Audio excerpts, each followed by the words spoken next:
Happy Julio Rodriguez Day! Julio has made the ball club as the Mariners piece together their 28-man roster ahead of opening day, which is just a few days away. We're going to be making some predictions on today's show, from hitter of the year to starter of the year, rookie of the year. I think we know who that might be. And more here on the Locked On Mariners podcast. Colby, hit it. You are Locked On Mariners, your daily Seattle Mariners podcast. Part of the Locked On Podcast Network, your team every day. It is Monday, April 4th, 2022, and this is Locked On Mariners, brought to you by BetOnline. BetOnline has you covered all season long with more props, odds, and lines than ever before. BetOnline, where the game starts. Thank you so much for making us your first listen of the day. We are free and available on all platforms. I am your host, Tidy Gonzalez, joined as always by my co-host, Colby Patnode. Where is he? There he is, right over there. Right over there. Be sure to follow the show on Twitter at LO_Mariners. You can follow me at Dane Gonzalez, that's DaneGNZLZ, and Colby at CPAT11, that's CPAT11.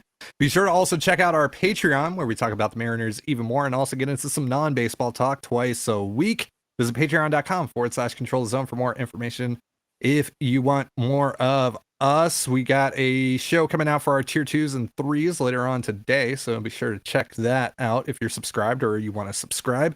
And if this is your first time joining us here on Locked On Mariners, welcome to the show. If you like what you hear, give us a follow or subscribe wherever you listen to this. And if you're watching us on YouTube, hit the subscribe button. It's below us. It's right there, right below us. Also turn on the notification bell and tell your friends, tell your enemies. Like I said, it doesn't matter as long as they watch the show. We greatly appreciate it. So Colby, it's a prediction show today.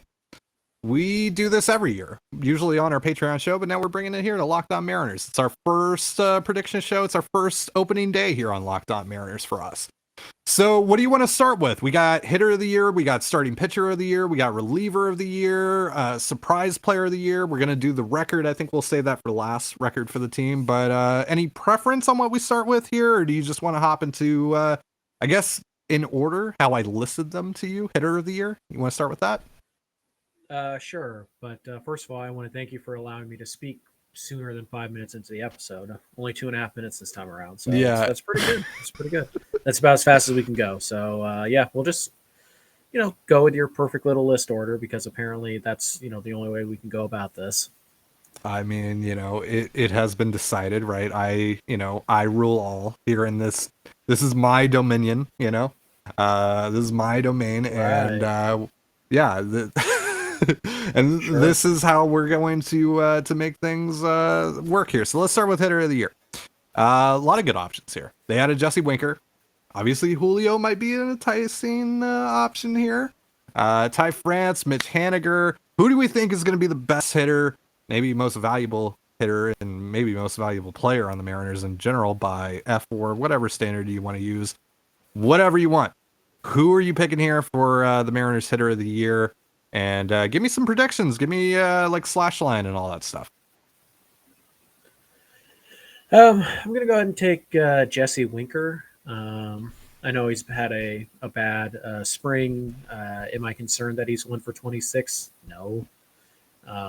Will it be the last time Jesse Winker is 1 for 26 in any particular stretch? No, probably not. So why am I concerned just because it's happening now? Doesn't really make sense. So you just look at Winker's track record. It's insane, and it's very consistent.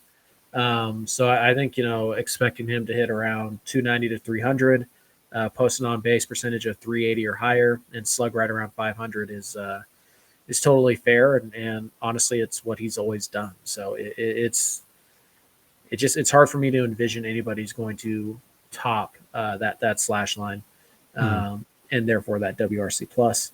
So yeah, just best pure hitter. It's going to be Winker. The power's there. I could easily see him getting over 30 home runs this year. He'll have the DH to help kind of keep him healthy as well. So yeah, it's to me, it's Winker, and there's a pretty sizable gap between him and the number 2. As much as I like Ty France, France just doesn't really have the power that Winker does. At least he hasn't shown it yet. So I really think it feels like it's a 2-horse race, unless you really want to, you want to include Adam Frazier. I guess you could do that. But again, lack of power kind of pulls him down. So it's really probably France or Winker, unless you want to go way off the board and just take Julio and just, predict that he's going to be basically a borderline, MVP candidate as a rookie. I suppose you can do that, but I think it's Winker. And then honestly, I don't know. It feels like a pretty sizable gap between Winker and then France, and then maybe Frazier, Torrens, Haniger, like in some order there. Toro, probably towards the back half of the top. Probably like 6 or 7 for Toro. So yeah, but I'm going to take Winker. Feel pretty good about it. All right. Well, obviously that's kind of the go-to pick there. I would pick Winker as well, but just so we can talk about another name here, I'm going to talk about Ty France. This is a guy that I picked as one of my guys for Flag Week last week on Friday, and as I mentioned on Friday, I think we've only seen the beginning for Ty France. I think he could legit hit over 300 this season. I think he could tap into more power. Obviously we got the Pie France thing that we're rooting for, of course, memes, of course, that's our brand, particularly my brand. So I think it's a good thing that I'm going with Ty France here, or Pie France. Yeah, you just look at that hit tool, you look at his approach and everything, it's just, he's really, really smooth with it. And it's just that, look, the thing that we kind of forget with France is that it's only been at the major league level for a year and a half, 2 years. Like it's not been that long of a time. It kind of feels like he's been around much longer than he has been. And yeah, in general, just like talking about the actual amount of games that he's accrued right now up to this point, it's really only been about a year and a half, 2 years worth of games. So I think there's still a lot of room for France to grow this season. I think he's going to start to morph into the player that he's going to be in his prime. I think he's right now starting to enter that prime. And I think we're finally going to see what the final product, more or less, of Ty France is. And I think that's a hitter that's going to post an average north of 300, get on base, pretty consistently, and hit for 20 plus home runs, hit for pretty high slugging percentage. So yeah, I'm really excited about what Ty France can do, and I think this year we could be looking up. I said this on Friday. I think we could be looking up in July, and he's an all-star. He's one of the Mariners all-star representatives this year. All right, so let's talk about the starting pitcher. Got a lot of fun options here.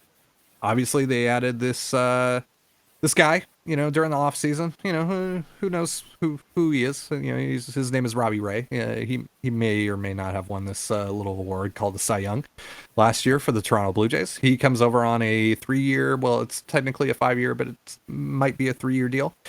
We going with Robbie, or we going Logan Gilbert? I know you love Gilbert. I love Matt Brash as well, so I'm a little tempted here, but I'm probably not going to go that off the board with my pick. But you going Robbie Ray or who?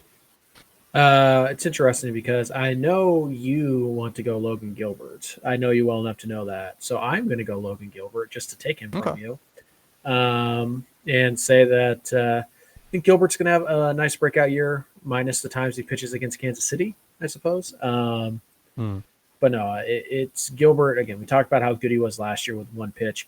We've seen enough, or at least I've seen enough from his slider and his changeup this spring to suggest that he's going to have, at least an average secondary pitch most times he goes out there, and maybe even 2, and maybe they're both above average.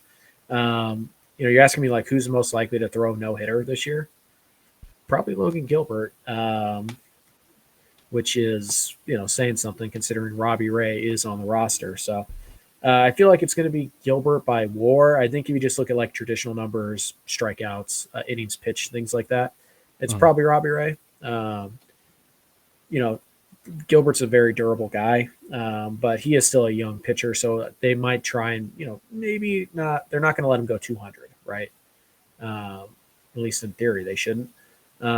So I just kind of feel like the counting stats are all going to favor Ray, but I think, start for start, we'll look at the end of the year and we'll say Logan Gilbert was a little bit better than Robbie Ray over the course of the entire year on a per start basis. So I'm going to go with Logan Gilbert here, and you can take Robbie Ray. Haha, you've been fooled. I wanted Ray all along. Haha. Yeah, I'm sure you did. I actually did. Quite frankly, I did. No, you I didn't. did. I did. Yeah. People I know watching you at too home, well, Todd. the listener at home, they know the truth. They know the truth. Real No, ones know. they do. Uh, They know that I'm telling the truth. do they though? Do they Yeah. though? Mhm. Yeah. So I am going Robbie Ray, coming off of his Cy Young award-winning season. I don't have necessarily expectations that he's going to repeat that kind of year, but I do think that he could still, the changes that he made to his mechanics last season, I think they're repeatable. I think that can carry over quite easily. I don't think he's going to struggle with walks like he did back in his Arizona days, back in his first year with Toronto. I don't think that's going to be the case. I think he's still going to be a sub 3 walk guy, maybe go slightly over, 3 walks per 9. But I think he's going to hover around that mark. He's still going to be, one of the top strikeout getters as long as he's healthy for the whole season. He's still going to be one of the top strikeout getters. That's been something that's been pretty consistent in his career anyway, even before all the mechanical changes. So I don't see any sort of signs of regression on that front. He's just a guy that the Mariners just really haven't had for a while. Pitching has gone in a different direction over the last few years, particularly in Major League Baseball. Strikeouts are the name of the game, and they haven't really had a huge strikeout getter in quite some time, and that's Robbie Ray. And so, that's going to lead to F4. That's going to lead to, all the sexy numbers that everyone loves nowadays for pitchers. And he's going to be on Pitching Ninja a lot, and that's a lot of fun. So, hopefully he actually gets an all-star vote or two here, unlike last year where he won the Cy Young but didn't make the all-star team. So maybe that changes this year. Maybe he does play into the Cy Young conversation again. I don't expect him to win it. There's a lot of good pitchers, particularly in the American League, but I think he has a good shot to finish, top 10. And I think Logan Gilbert's probably going to be there with him as well. Don't forget Marco Gonzalez either. Not in terms of Cy Young conversation, but this is a guy that's been top 30 in F4 among starting pitchers in Major League Baseball for multiple seasons. I know last year was a bit of a down year, but Marco's a good pitcher when he's on. So I wouldn't be surprised, honestly, if we get towards the end of the year and we look back on the season and we're like, Marco was actually he was the second best pitcher in the staff. Maybe he was even the first, the top pitcher in the staff. Because he can be that good when he's on top of his game. It's just usually there's 1 month out of the season that usually drags him down a bit. But he's been a pretty consistent producer outside of last season. So we're going to be talking about reliever of the year, and we're going to be doing rookie of the year in our next segment. But real quick, a reminder, this episode of Locked On Mariners is brought to you by BetOnline. BetOnline.net is your number one source for all your betting needs and sports info. Find all of the latest sports developments, including this week's Masters Championships odds, podcasts, and reviews for all the different leagues. This season, BetOnline is your continued source for all your sporting wagering information, including live betting, esports, and scores. So head to the website today or use your mobile device to learn more about the trends in action. BetOnline, where the game starts. You're listening to Locked On Mariners. Thank you again for making us your first listen of the day, just like you do here every day. And just a reminder to check out Locked On MLB Prospects. Host Lindsey Crosby is a prospect encyclopedia, and he's going deep on the MLB stars of tomorrow. It's free and available wherever you get podcasts, just like us. So, Colby, let's get into the bullpen. This was one of the best bullpens in baseball last season, and they pretty much kept everyone intact here. They lost Casey Sadler to a season-ending shoulder injury. Ken Giles coming off of Tommy John surgery. He's not going to be ready. He's got a finger issue. He's going to be out for at least a month to start the year. But this is still a really good bullpen. A lot of good names in here. Bullpens are ultimately volatile. We previewed the bullpen on our first ever episode of Locked On Mariners on YouTube last Tuesday, and we talked a lot about that. And we talked a lot about these guys, but who are you going to land on as the leader of this unit? Well, obviously Sergio Romo. After that interview that he had, where he almost died, by the way, on what was it, Friday night, Saturday? Yeah, that was. Yeah, he's a good dude. He seems like a good guy. There's going to be random Sergio Romo jerseys at T-Mobile this year. Yes. $300, and probably like 5 years down the line, there's going to be like, just some random picture on Twitter of some guy wearing a Romo jersey in like 2027. Yeah, Yeah. probably. I'm going to go Paul Sewald, though. Okay. Yeah, he appears to have taken a pretty active leadership role. Mhm.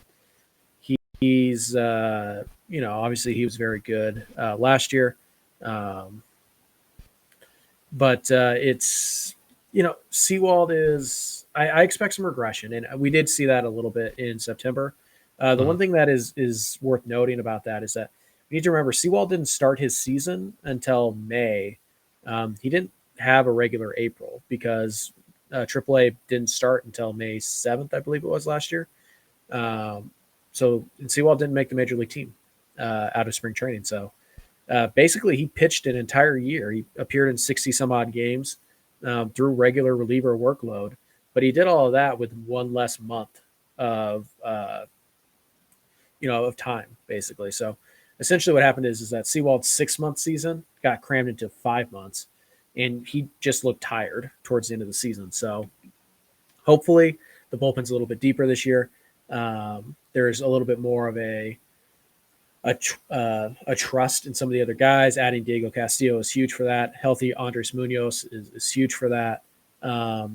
So I think, Sewald probably is still going to appear in 65, 66 games, something like that. But I think you're going to see him, that's going to be over 6 months as opposed to 5, which I still think that last year the regression was mostly about fatigue more so than anything else, because it wasn't so much the stuff got worse at the end of the year. It's just the command was just wasn't there. They And were that's using them a lot. Yeah, especially in the last couple of weeks. So it's just one of those things. I think the fatigue got him. I think he's going to be probably the most reliable guy out of the bullpen this year. I don't know if he's going to lead the league in or lead the team in saves. Who really cares about that? But I do think he is like their number one high leverage option right now. Could be Diego Castillo. I could absolutely see that. But I think right now it's Sewald. And I think Sewald's going to have a really solid, maybe 1.5 win season, which for a reliever is a lot. So Right. I'm still going Sewald. I'm going to go Castillo here. Last year when they traded for him, when he came over, he had a little bit of a shoulder issue. He still had some pretty nasty innings out of the Mariners pen, but you could tell that there was a little something off sometimes. Now he's fully healthy. He's here for a full season in Seattle. This is really the reason why they added him, was for this year as well. They needed the help last year after trading Graveman, after trading Chargois, but they traded Chargois in the deal for him, but the importance was having him beyond last season, and now this is kind of where you see that trade be fully realized here. And we're talking about, when he's healthy, one of the best relievers in all of baseball. Tons of strikeouts. He's not going to give up a ton of runs. He's not going to walk a ton of guys. This is just one of the nastiest relievers in the game. And I know, like, Sewald had the great year. He was just dominant at times out of the pen last year. Did have a little bit of regression, like you talked about, but there's obviously some reasons for that we can point to. But just based on track record here, I feel a lot more confident putting my money on Castillo than Sewald, and even someone like Steckenrider. That's mostly the reason, But again, bullpens, relievers, they're so volatile. You just don't know. You just don't really know. But Castillo, just going off of what he's been able to do in his career, it's been 4 seasons now for him. He's pretty electric, and if he can stay healthy all year long, I think he's going to be a boon out of that bullpen. So let's get into the Rookie of the Year. I think this is going to be a pretty easy conversation for us. The man of the hour today, Julio Rodriguez, who was officially promoted to the big league club this morning. Scott Service giving him the news. I don't know if you saw his or listened to his interview with Mike Salk today, but it was pretty cool. Good to hear him excited and feeling hyped to make it this far. He had a great spring. But Matt Brash is also on this roster. Is Cal Raleigh still a prospect? Can't remember now. I'm No. doubting myself all of a sudden. Did he graduate? I think he just cleared. Okay. All right. So it's mostly Brash and Julio. I mean, you could throw George Kirby into this mix as well, but we don't know when exactly we're going to see him, and there isn't an incredibly clear path for him to start right now. Obviously, injuries are probably going to happen, and you know, someone's going to regress or something's going to happen. That's just how rotations are. But I think the answer here is pretty simple, right? Yeah, Matt Brash. Yeah, obviously. I mean, sliders for days, Sir Matt Brash. Yes, obviously. It's pretty obvious the way going for this. Yeah, it's probably Julio. I'll put it like this. I answered. We did our AMA like we do every Sunday at Control the Zone on Twitter, which is the obviously our Twitter handle for our Patreon podcast. So check it out. But we had a question like it was basically like, is Julio definitely going to win Rookie of the Year, or does Brash have a shot? That's essentially what the question was. I put it like this. If you gave me $100, I would put it on Brash. If I have to spend my own $100, I would put it on Julio. Julio's more likely to win Rookie of the Year. So I want to improve my odds of winning that investment. But if I'm just playing the lottery here, Brash has a chance, outside chance. I wouldn't say it's a great chance, but he does have that chance. And his odds are so much lower. I think Julio right now is going off at plus 540. We could check on Bet Online, see what those odds say. Yeah, I think it's plus 540, and I don't know if Brash is even like on the board. So you might get really good value on Brash. So from a gambling standpoint, I might take Brash, but from just what we're doing here, it's very hard for me to envision it not being Julio Rodriguez. You never know. We would have said the same thing last year about Kelnick, and it was most definitely not Kelnick. It was probably Gilbert. So who knows? But yeah, Julio is the heavy favorite, and I would be pretty shocked if he didn't end up winning the Rookie of the Year for the Mariners. Right. Whether or not he wins it for Major League Baseball, he's got a shot, but obviously Bobby Witt Jr. is kind of the favorite right now. So we'll see. And yeah, there's also Spencer Torkelson. There's a lot of guys that are going to be coming up that are not just coming up right now, but throughout the year as well that are going to be in that mix for the AL Rookie of the Year. I like Julio's odds though. He looks very good to start things out. I'm getting more and more and more excited about him the more that I see him. It's hard not to. It's kind of infectious. Just the electricity that he brings to this ball club, the electricity that he brings to the field. It's just it's something that you don't really see a lot. He's different. He's quite different, and it's so fun. It's so fun. Today has been an absolute joy. It's silly that we had to wait for 4-4 to get number 44 on the opening day roster, because don't let the Mariners fool you. That is exactly what they were doing. They could have made this announcement 4 or 5 days ago. They already knew what they were doing. They already knew that he was making the ball club weeks ago. But of course they had to wait to today to do that, just a day before Tacoma is actually playing games. So the whole process is silly, but yeah, it's awesome that Julio is able to make it, and really excited to see what he does at the big league level. He's my pick as well here, though I do love Matt Brash. I think Brash is going to be ridiculous this year. He was my first pick in our flag week last week.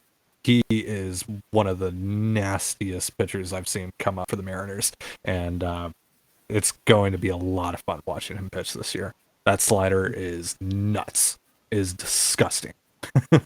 So, all right, we got surprise player of the year, maybe like someone that comes out of the woodwork that we don't know, or that we're not really expecting to do well, actually ends up doing well this year.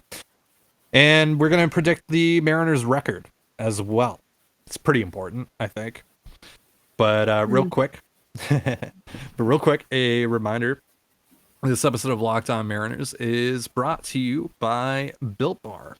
This is the time of year that I've pretty much given up on all of my New Year's resolutions, but not this year because I'm sticking to my resolution to eat right thanks to Built Bar. It almost feels like it's not really a resolution because I actually enjoy eating them. They're covered in 100% real chocolate. They're only 130 calories, 4 grams of sugar, 4 net carbs, and 17 grams of protein. Now, compare that to a candy bar, which usually has around 240 calories, 30 grams of sugar, and dozens of net carbs. And there's so many amazing, tasty flavors that Built Bar has to offer, including mint brownie, coconut almond, and new for this month, white chocolate cookies and cream. They are all delicious, and new flavors are coming out all the time. If they think a flavor might be good, they will make it, and it will be delicious and good for you, most importantly. And at Built Bar, they are all about the taste. They make it taste delicious first, then figure out how to make it healthy later. And I really don't know how, but they pull it off every time. It's pretty great. So go to built.com, try one for yourself, or try a bunch for yourself. Use promo code LOCKED15, that's LOCKED15, to get 15% off your order. That's a pretty sweet deal. Get it? Sweet? Built Bar? Tastes good? Chocolate? Colby? Again, that's LOCKED15, LOCKED15 for 15% off your order at built.com. All right, so we're gonna do surprise player of the year. Who do you think is just gonna come out of nowhere and be good for this Mariners team? Because there's always someone, especially on the last couple of Mariners teams. There's been guys that have just come out of completely nowhere. Austin Nola, Paul Sewald, all these guys, right? Like Jerry DiPoto is a master at finding minor league guys. There aren't really a ton of guys that fit that bill this year, but what do you think, man? Who do you think might just jump out of nowhere and be pretty good for this team? Well, let's see who's eligible for this. Can I pick Jared Kelenic? Sure. I mean, a lot of people have given up on Kelenic already, Yeah, which is they have. ridiculous. It's ridiculous. But if you you want to pick Kelenic, can I pick Kyle Lewis? ooh, I like that one. Yeah, I think if I'm allowed to pick him, I'm probably taking Kyle Lewis. Look, it's going to be a minute for Lewis. I'd be pretty surprised if we saw him before May 1st.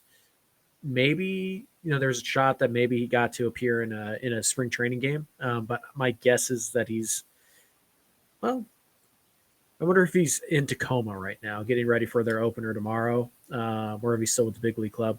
It doesn't really matter. They're going to put him on the IL the IL, send him down on a rehab stint, whatever they're going to do. Mm. So, yeah, it doesn't seem like Lewis is going to get anything in any kind of action. Although maybe he starts tomorrow when most of the team, most of the team will be sitting. So maybe Lewis plays tomorrow.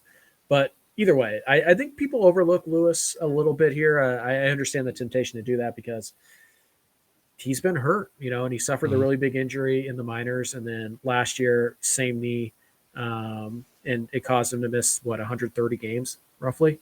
Yeah. I get that. But aside from that, aside from he's only missed one chunk of games in his major league career once, right? So I feel like he's kind of being like unfairly deemed as a injury prone player when he played all 2019 when he made his debut. He played that entire season without issue. He played all of 2020. Granted, it was only 60 games, but he was fine. So I just feel like people are putting this label of injury prone on him, and I think they're forgetting that he is at least a league average bat. He's a 100 WRC plus guy. I think that's I would bank on that, and we'll see where he's at with his knee and health wise. But when he's healthy, he's at least an average center fielder, maybe even a little bit better, which the Mariners might not have right now. We'll see how Julio looks, in the big league ballparks, but Lewis still might be your best center fielder. Unless you want to count Billy Hamilton. So yeah, I just feel like people are forgetting about Lewis a little bit. I think he's going to come up in May. I think he's going to hit mostly against lefties to start, and we'll see if he plays center field. But I wouldn't be shocked if we look up in September and Kyle Lewis is somehow hitting 270, 340, 450 in some kind of role and playing some pretty good defense out there in center field. Like, that would not surprise me at all. Don't sleep on Kyle Lewis. Also, wouldn't surprise me if they traded him. So we'll see where it goes. But I just feel like people maybe are forgetting that Kyle Lewis is a pretty good player. That the Mariners are just trying to get healthy right now. Okay, I'm making this pick just for you. Dylan Moore. We talked about it last night, man. He's been hitting this spring, and I kind of feel like we keep on just overlooking Dylan Moore, and for good reason.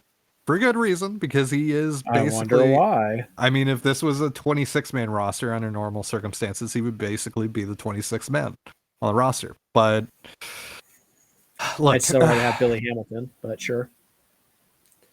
Clearly, the Mariners. There's merit to that. There is obviously merit to that. It's fact, but sure. Facts often have merit. Look, if he changes everything about his swing, I'm just joking.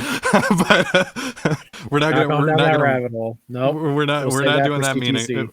Yeah, we're not doing that meme on Locked On Mariners. But jeez, this is falling off the rails. Demo has the potential. I really do believe he has the potential that if he gets more aggressive at the plate, I think he could be at least an average hitter. I do think so. I really do. But he's got to be more aggressive at the plate. Get the ball or get the bat off of his shoulders. I do believe this. You're telling me that you think Dylan Moore can be a 100 WRC plus guy? If he actually gets aggressive. Now, if he just if he allows himself to fall 0-2, 1-2 consistently, no. I really do think so, though. I think he could hit for power. He obviously gives you, value defensively and on the base pass. I mean, before Julio, he was probably your best base runner in terms of base stealing upside. But before, much? I mean. What did he do last year? Like, didn't he steal like 20 bags last year? With this 21. Group? Yeah, 21. He's got 5 times. Yeah. But I mean, who's his competition on this group? Julio. Now at this point, and that's it. Now, yeah, it's not. It's not great. But I mean, that's pretty valuable to have. That's pretty valuable to have if you want to pick a guy who's going to hit. If you want to pick a guy who's going to hit like a $180. With like 12 home runs. I mean, you're pretty sure of that. See, I'm trying to be hashtag positive here. You're drinking haterade on this show today. So, look, I think that Demo could come out of nowhere. You're not expecting it. No one's expecting it. I'm not even expecting it, right? Like, I'm here on this show today inhaling my copium right now, trying to make this point. I am trying to convince myself that Dylan Moore is going to come out of nowhere and be good for the Seattle Mariners. I kind of don't even believe myself. I don't believe the words that are coming out of my own mouth right now, but I'm picking him because I have this weird feeling in my gut that he could be an average big league hitter this year. I really do. I have this weird feeling. It's this nagging thing that's just been getting to me over the last few days. And I can't help it. I can't help it. I had to let it out here on somewhere. It was either here or CTZ. I think this was a good opportunity to do it. I think Demo, playing, I don't know, 3 times a week, 4 times a week could, that is including late game substitutions, Colby. That is including late game substitutions. If he's not swinging a bat, it shouldn't count as a appearance. Whatever. All right. So let's talk about record. Look at you. I mentioned Dylan Moore's name. It's like if I say Russell Wilson, you just, Different podcast, Ty. Different podcast. Yeah. All right. So what are we feeling on the record? Where do you think the Mariners are going to end up? And this is taking everything into account. The fact that they have a path to getting better with the, best farm system in baseball, according to Baseball America, all that good stuff. Tell me how they're going to get there as well. Well, since we're running out of time here, I'll just say with obviously Dylan Moore being, the next Josh Donaldson, apparently. That's exactly Mariners, what I said. The Mariners are probably going to win 98 games because of that. Yep. Dylan Moore won MVP. I mean, Abraham Toro is clearly Jose Ramirez. Same thing. Yep. I mean, according to Savage DePoto on Twitter. Diaz. Hey, Eugenio Suarez probably going to hit 50 home runs, and what's going to be crazy about that is that like, the Mariners are going to get enough at bats for Toro, Moore, and Suarez for all of them to be like, And top more. 15 Yeah. MVP candidates. It's going to be crazy. So I would say that as they're built right now, assuming no injuries, which they're going to come, they're probably an 84, 85 win team. So when you factor in injuries and you factor in improvements they can make both in the organization and from outside the organization, I would say I'm going to predict they're going to go 88. I'll go 88 in 74. Yeah, I agree that they're like a mid 80 win team right now, just as currently constructed on paper. I would say probably anywhere from 83 to 85, 86 maybe, if everything, swings in the right direction. But let's be real about it. They're going to get better at some point. They're going to add at some point. So, you mentioned injuries. If there's a significant injury that happens, say Robbie Ray goes down for an extended period of time, or Mitch Haniger, or Ty France, knock on wood, of course, Jesse Winker, etc., right? Like that could derail things quite considerably. But just, saying that their main guys, their main contributors do stay healthy for most of the season, and they add impact during the season, which they're probably going to do one way or another, frankly, considering that they're right on the doorstep to compete for a wild card spot, maybe even more. I think this is going to be a 91 win ball club. I think they're going to be slightly better last year in terms of the win total by one game. And I think that's definitely going to get them at least into the wild card conversation. But I could see them, we've talked about this quite a bit here on the last few episodes of Locked On Mariners. I think they're legitimately one, maybe two pieces away from making the Astros nervous, depending on what it is they add. So if they stay relatively healthy and add that piece or add those two pieces that I'm talking about here, maybe they win the division. Maybe they win 95 plus games. I don't think it's an impossibility. I'm not banking on it. I'm not banking on it whatsoever. And I'm not telling anyone listening to this podcast to, that this is going to be a 95 plus win team. But I think there is a path to getting there.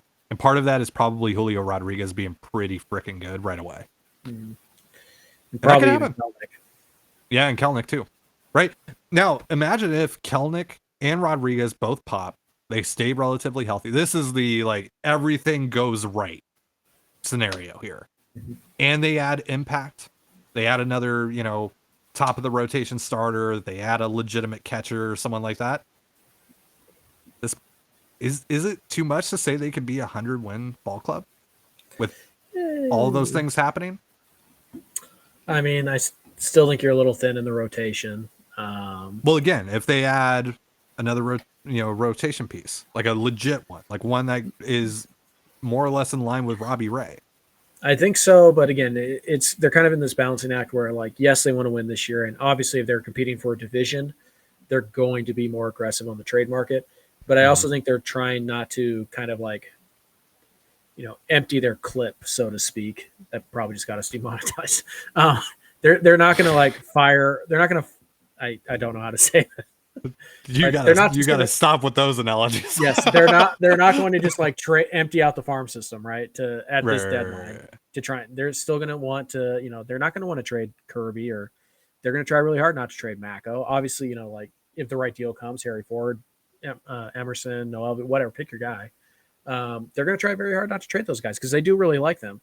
And if the opportunity is there for them to maybe push for a wild card, they're probably going to go do stuff like what the Braves did, where they're going to go get, Eddie Rosario and Adam Duvall or whatever the equivalents are. But again, in the scenario where everything goes right, you got to be very aggressive. Say they add, everything goes right. Julio pops, Kelnick pops. They're all they're playing at to their ceiling or close to that.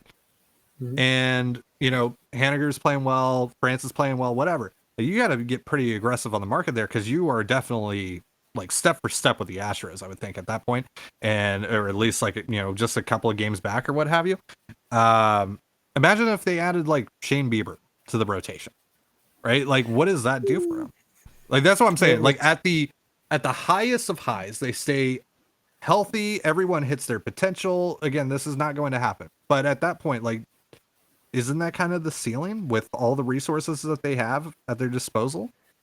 I'd be pretty shocked if they ended up over 100 wins or at 100 this year, really even close to 100, like 97, 98. I'd be pretty surprised if that's what they ended up doing. But is it like possible? Sure. It just like point. I mean, we didn't think this team was going to win 90 last year, right? So yeah, that was our fault. Sure. So yeah, I'd say absolutely everything goes right. They can maybe push 92, 93. But if they can win 92, 93 games, then can they also win 98, 99, 100? Sure, because that's the way baseball works. So it's possible, but I would not bank on that. And the Mariners aren't either. And I'm not saying you're saying that, but like. No, what I was saying was the ultimate, like, everything goes right scenario. That's what to me it would be. Like, I think that's ultimately like, if everything hits, if they check every single box, again, not going to happen, but if they check every single box, I feel like their ceiling along, because checking every box is not just the players that you have right now on the roster. It's also whatever you could possibly add to that to bolster that roster. Right. I think it's 100+ wins. I really do. But I think just, factoring in injuries, factoring in that some guys are going to disappoint, there's going to be regression, etc. Even if they add, I think they're going to be a 91 win club at the end of the day when they add stuff and whatever else comes with that. So that's going to do it for our show. Hope you enjoyed all the predictions. Thank you so much for joining us here on Locked On Mariners. Little programming note, tomorrow we have our AL West roundtable with some of our AL West hosts from Locked On Astros, Locked On Rangers, and the Locked On A's podcast. We're going to be posting that here on YouTube and everywhere else that you can listen to us. So that's going to be our show for Tuesday, and then we'll be back on Wednesday. Doesn't seem like the Mariners and Twins are going to be playing on Thursday, so keep an eye on our socials. We'll let you know what's going on with the schedule and what we're going to be talking about over the next couple of days with everything. It's going to be kind of a fluid situation. We'll see if they postpone the game a couple days ahead, and we'll kind of know, and then we'll update you on that. But if not, again, it'll be pretty fluid, and we'll just have to communicate with you guys on that front. But for Colby Batnode, I'm Ty Dane Gonzalez. Be sure to give us a follow on Twitter at LO_Mariners. You can follow me at Dane Gonzalez. It's DANEGNZLZ, and Colby at CPAT11. That's CPAT11. You can also find all that stuff in the description of this episode. Thank you again for making us your first listen of the day, just like you do here every day. Now make your second listen of the day Locked On MLB, where Paul Francis Sullivan, and please call him Sully, brings you his unique perspective on the Major League's present and past. It's free wherever you get your podcasts, just like us. So have yourself a beautiful baseball day, and we'll see you tomorrow for the American League West Roundtable with some of our AL West hosts, and then we'll see you on Wednesday. Peace.